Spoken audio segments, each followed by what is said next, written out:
Well, good day and welcome to SOP, Save Our Planet. My name is Gary Willing. I hope you're having a wonderful day wherever you are. Now, I always do two things before I start. And if you've heard these videos before, just bear with me for just about 40 seconds. But if you have not heard these videos before, I think the most important thing that you can do is to do a little research for yourself. Don't take my word for it. Check into this information and see if it's true for you. If you check out the information on the Share International site, the link is at the very top of the description portion of this video. You get really good background information about Maitreya and the Masters of Wisdom there than you can anywhere else. But it's free. You don't even have to put your email in there. You know, don't you love it when you just want some basic information on a website and the first thing that pops up is they want your contact information. They're compiling a list. You know, nothing's for free, really. But the information on the Share International site is free, and it's wonderful, and it's useful to really find out if what I'm saying is true. So hopefully you'll check it out. Now, I'm also hoping that you do another thing, which is join the discussion. And that is, if you have a question you want to ask me, post your question in the comments section or email me, searchforsigns@mail.com, or simply just, if you want to let me know what you think about what I said, post a comment. That always is helpful too, because I do discuss comments from time to time, which is what I'm about to do before I get into the questions. All right, now, let's see. I started posting these videos, these short little videos about the miracle signs. And they're entitled, Those Who Search for Signs. And one of them was about crop circles. And Philip said that he lived about a mile or two from one of these. This is really cool. Now, one thing you might not know about these crop circles, everybody, is that they are happening all over the world, and they've been happening for quite some time. And they're not just circles. I just call them crop circles because it's easier to say than crop patterns. But they are very intricate patterns with precision and mathematical design. And there are people that always come out and claim that they are the ones that are doing it. Every time they've shown how they've made, and I'm putting made in quotation marks. You can't see me doing it, but I'm doing that right now. Every time they've done that, they've killed the crops because the stalks break. Every single authentic crop pattern that these space brothers and sisters and these UFOs have put out there don't harm the crops at all. They simply twist the stalks and they're laid over. That's incredible, man. But it shows just how harmless these space brothers and sisters are. They won't even harm crops. That's crazy. And yet we're afraid of them. We think that they're here to take us over. They're doing anal probing and stuff like that, which is totally made up. Some of it by our governments to keep us afraid of them, but some of it's just astral imagining from people that are talking about this stuff. There is no truth, any of it, to the fact that UFOs and the space brothers and sisters in these UFOs are here to do us any harm. There's no truth to any of that. Maitreya will set the record straight when it's known for who he is, you know, and he's asked that question about these UFOs and are they real? First of all, he'll say yes, and then why are they here? He'll say they're here on a spiritual mission. They've been helping us all along. And yet, we denigrate them. But all the great servers throughout history, whether it was Muhammad or the Buddha or Jesus, you know, have been denigrated in that way. You know, it's because the powers that be want to keep us away from them because they know the truth. If we knew the truth about these UFOs and the occupants in these UFOs, and we were able to contact them, which we will be able to talk to them, and ask them questions, just like we will these masters. We wouldn't listen to these boneheads in Congress. We wouldn't listen to the Elon Musks of the world and the Mark Zuckerbergs and the Bill Gateses of the world that are just talking nonsense. You know, because they don't know the laws of life. They don't know the universe really. They don't really know why we're here, but yet they sit there and spout all this stuff as truth, but it's not. And when they talk about UFOs and they believe that they're real, they always use fear. But yet there's nothing to fear with these occupants. If they were here to take us over, they would have taken us over eons ago. But yet we're still here. So anyway, but thank you very much for the comment, Philip. I really appreciate it. Now, the next comment says, those who search for signs will find them. And Maitreya the World Teacher. And yes, that is where that came from. And I was thinking about a name for this channel, eons ago. No, about almost 7 years ago now. And that's what popped in my head because I wanted to talk about UFOs. I wanted to talk about my own personal experiences to kind of, give some people a context of Maitreya and the Masters of Wisdom.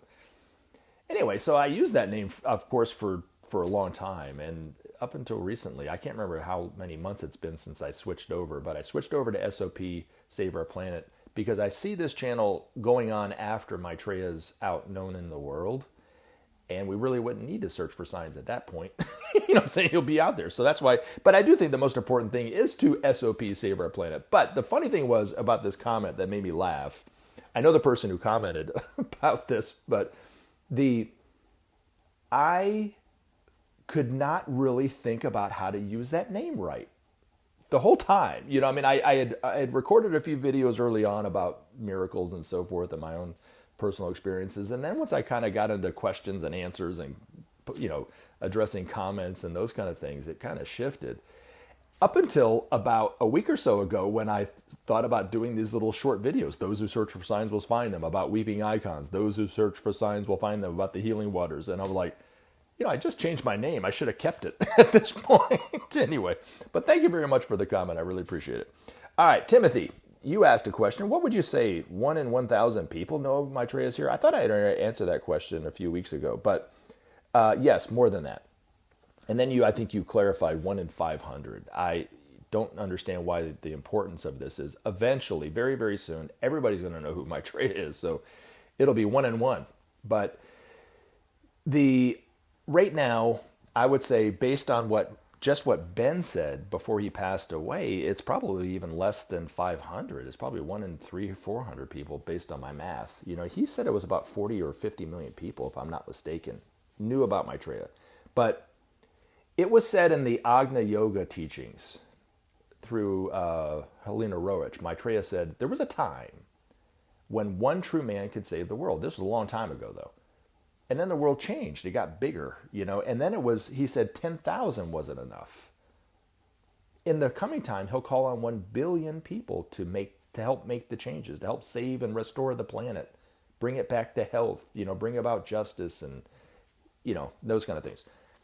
But it's actually more than that. According to Ben's master, it's 1.5 billion people.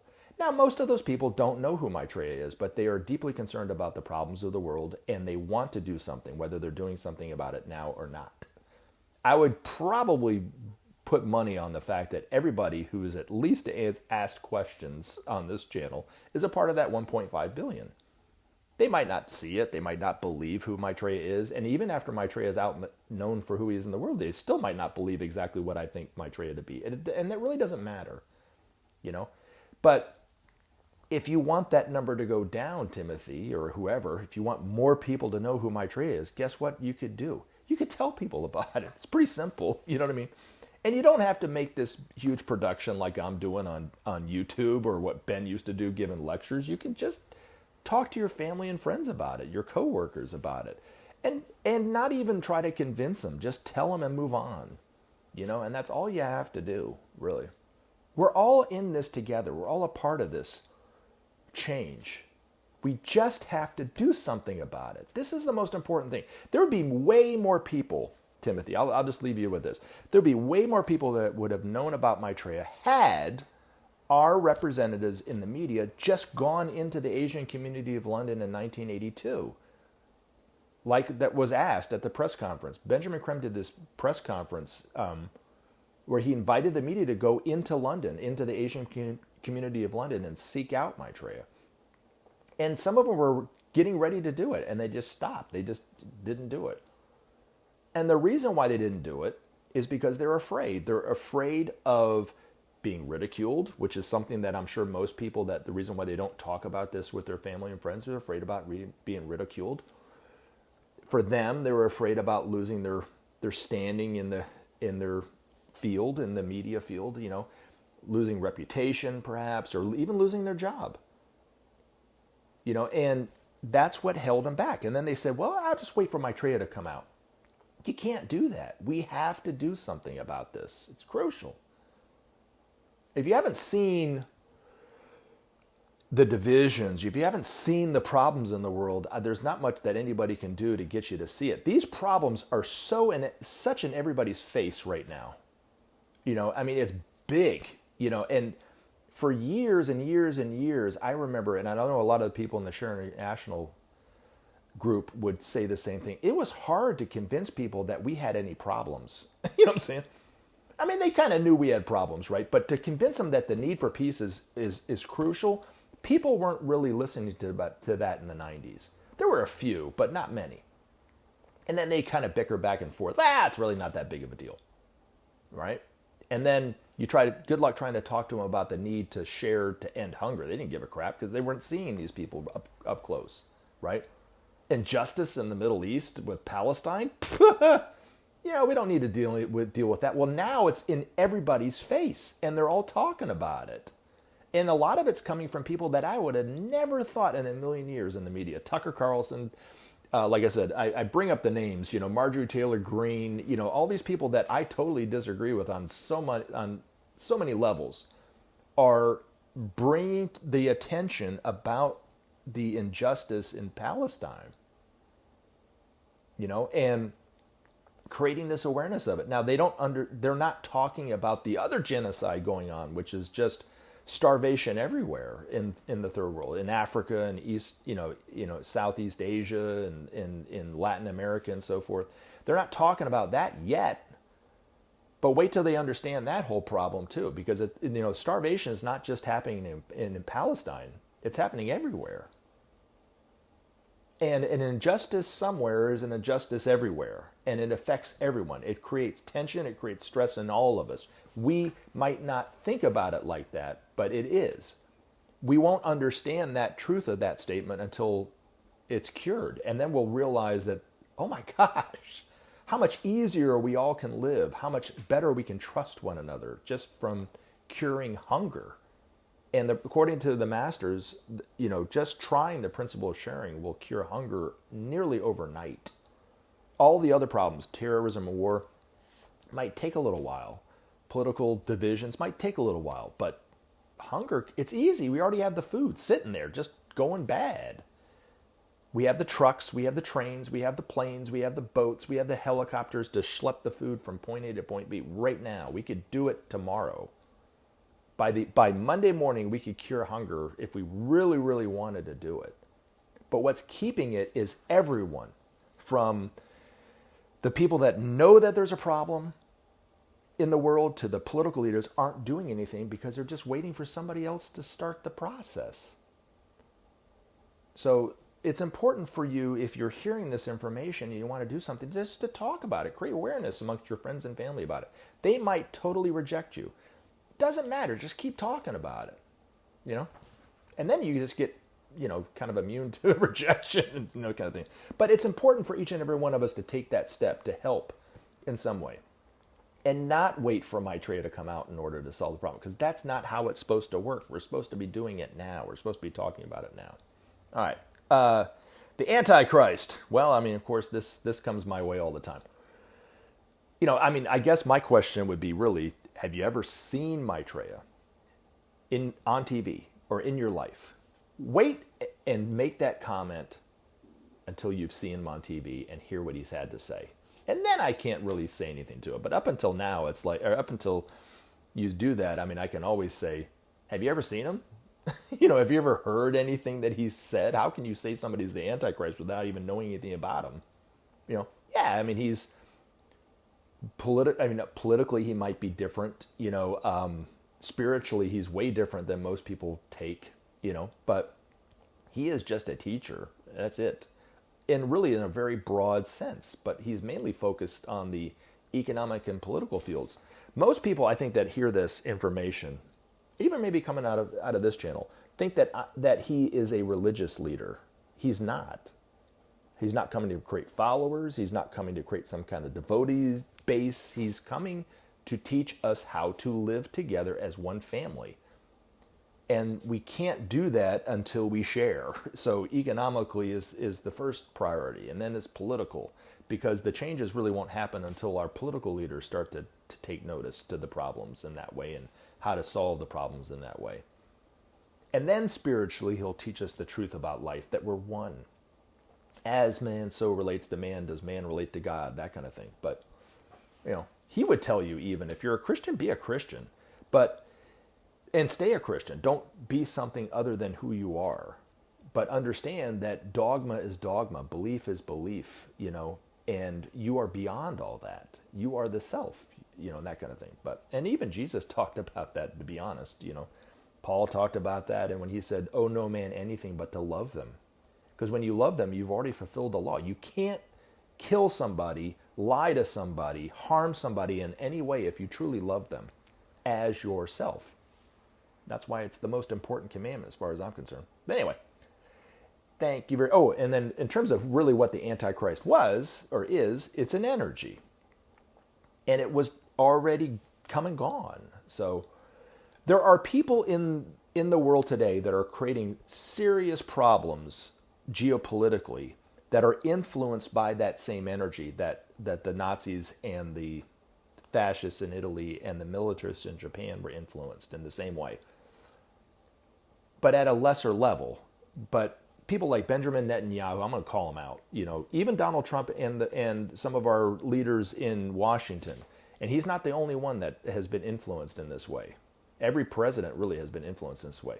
But the corruption that's coming to the surface about the influence that Israel has on the United States makes sense, because the masters talked about this. Ben's master talked about this for decades, that the strongest point of darkness that's still so influential in geopolitical affairs is coming from the Zionists in Israel. He talked about it. And it's funny because I can really say how wrong I was for years, because I always talked about remember, you might not have heard this, but I've talked about this before, that there were 3 conditions that humanity had to show Maitreya that we were ready for him to come back in the world, back in the 40s. The first was a measure of peace.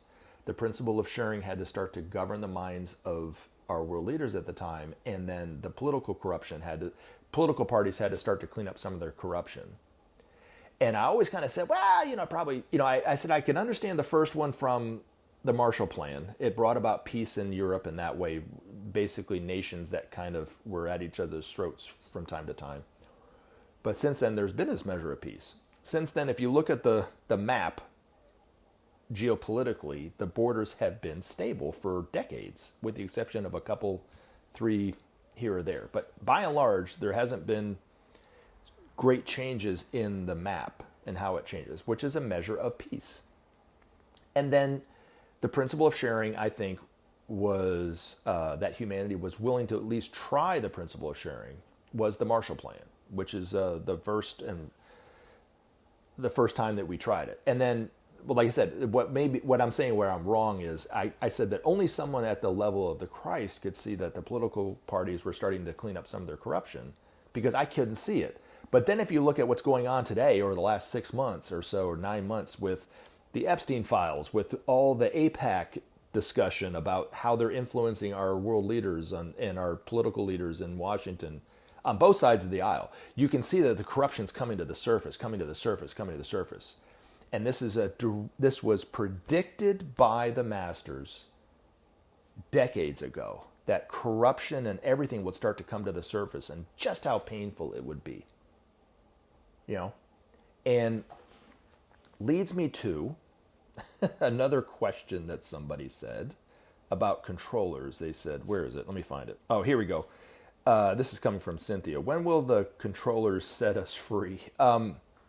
This is really a direct relation. This is what I mean about the corruption. Okay, so I'm trying to think how I can word this. You are free. We're all free. Maitreya told me once, peace always comes from within. And if you meditate on that, and I don't mean sitting in lotus posture with your eyes closed. I'm talking about just meditating it moment to moment throughout your day, especially when you're going through periods of stress or confusion or anxiety. And peace always comes from within. But peace and freedom are really one and the same, to be honest. So freedom comes from within too. You have to be free on the inside. The only way to be free on the inside is to practice honesty of mind, sincerity of spirit, and detachment. And when that happens, it doesn't matter who the political elites are and the corporations. You're free at that point, you know. But the freedom will only come when the principle of sharing is in place, because that will bring about justice and eventually bring about true and lasting peace and give us a future, of course. But anyway, thank you very much for the question and comment nonetheless. All right. Here's a comment coming from Anthony. Another way to express the principle of quietly assisting humanity without beating a tom-tom is, instead of robbing others to help ourselves, we rob ourselves to help others. Well, that's a good comment. I do want to say this too, is now is not the time to be quiet. Now is the time to stand up. If you want peace, stand up for peace. If you want justice, stand up for justice. But keep in mind, no one's talking about sharing. Maitreya says, without sharing, there will be no justice. Without justice, without sharing, there can be no justice. Excuse me, I always screw that up. Without justice, there can be no peace. And without peace, there can be no future. And it's important for people to understand, when you're talking to them about the need for the principle of sharing, that there is no other way. Every time that humanity has tried to bring about peace, and we've tried, but we've not tried the principle of sharing, it's never worked. So if it's never worked, it will never work.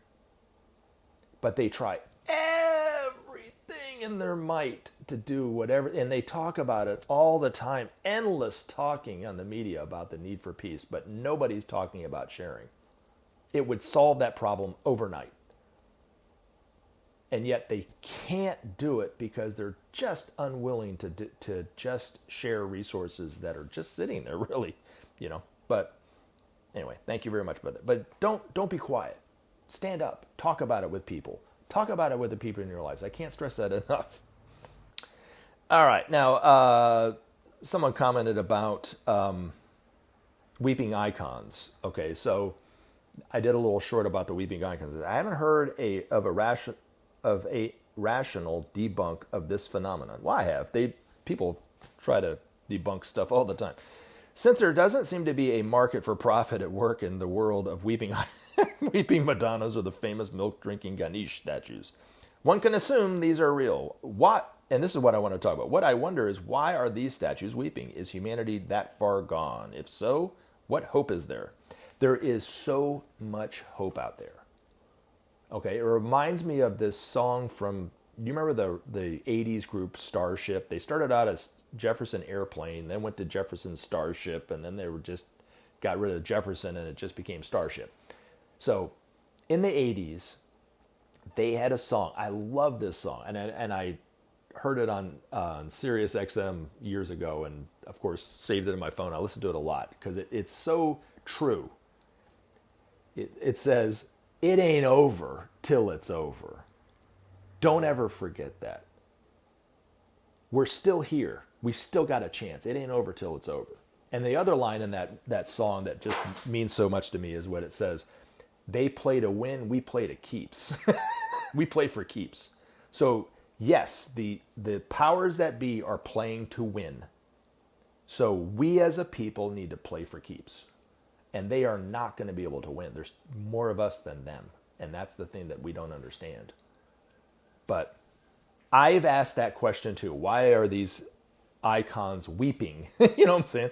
Does that mean that they're sad? It doesn't mean that they're sad. It was just that if you look at Catholicism, it's just saturated with guilt. You know what I'm saying? I mean, and the guilt comes from the fact that those people in that group view themselves as being separate. They view themselves as not being good enough. They view themselves as having to go to a priest who is the intermediary between God and them. And there's no need to do any of that stuff. And there's no truth to any of that.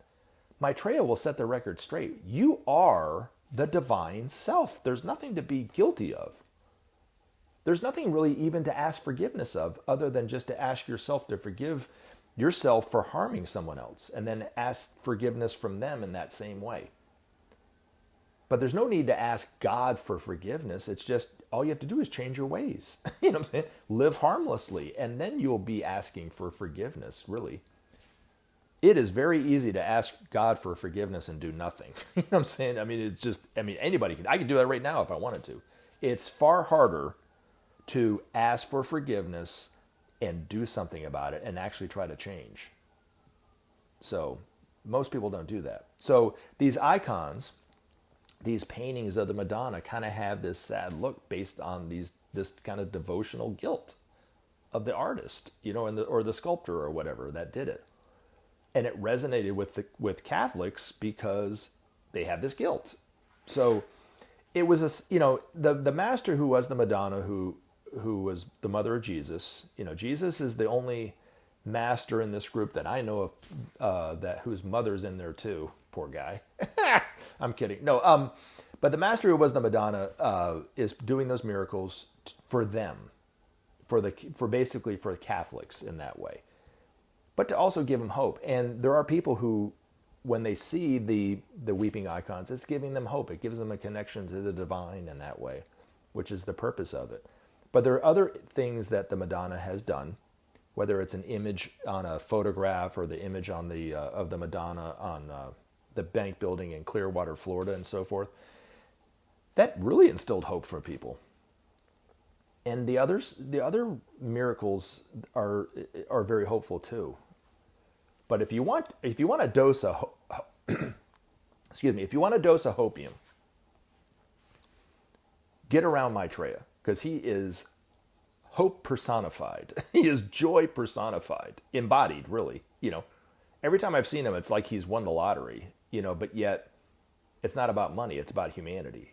And he said in this one instance, not to me, but I saw this video of him in Hyde Park, where he said, keep your eyes on he's quoting Bertrand Russell, but he goes, and he even attributed it to Bertrand Russell, but he goes, as Bertrand Russell says, keep your eyes on the prize, and the prize is humanity.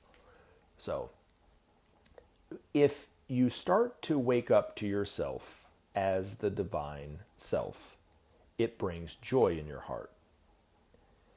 And one of the things about Maitreya is, and this is coming from Ben's master, is that within the heart of Maitreya is all the joy, all the love in the entire world.